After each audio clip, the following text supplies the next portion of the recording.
Hi friends, இன்றைக்கி நம்ம பார்த்துட்ருக்கிறது காட்டு அவரை செடிங்க. இப்போ நம்மளது பூ வச்சிட்ருக்குங்க. அதாவது கன்னி கட்டும்போதே நம்ம ஒரு மருந்து அடிச்சிடணுங்க.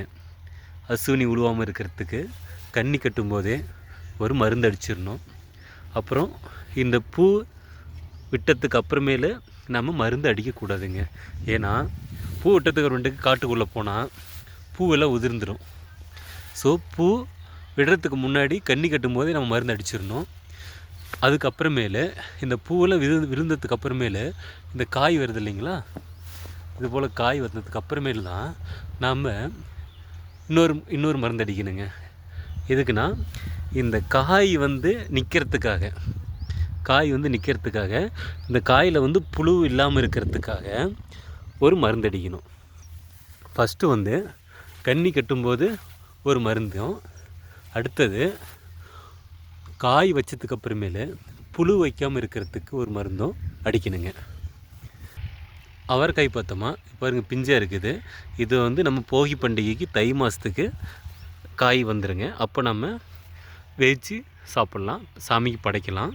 இப்போ நம்மளது பூ வச்சிட்ருக்குங்க, பூவாக இருக்குது. இப்போ பார்த்தோமா நம்ம 1 ஏக்கரா பரப்பில் போட்டிருக்கிறோம்.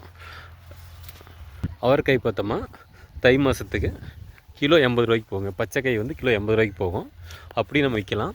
அப்படி இல்லைனாலும் நம்ம காயை விட்டு, அதாவது செடியிலேயே காயை விட்டுட்டு நம்ம அப்படி உருவணுங்க.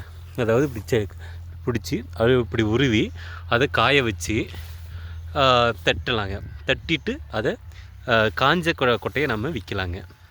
அது கிலோ 45-50 ரூபாய்க்கு போகும். அப்படி ஆக மொத்தம் பார்த்தாலும் பச்சை காயை விற்றாலும் ஒரே ரேட்டு தான், காய வச்சு அடித்தாலும் ஒரே ரேட்டு தாங்க. அதாவது பச்சை காயாக இருக்கும்போது நமக்கு 80 ரூபா போகும், காய வச்சு விற்றா நமக்கு 40 ரூபா போகும்.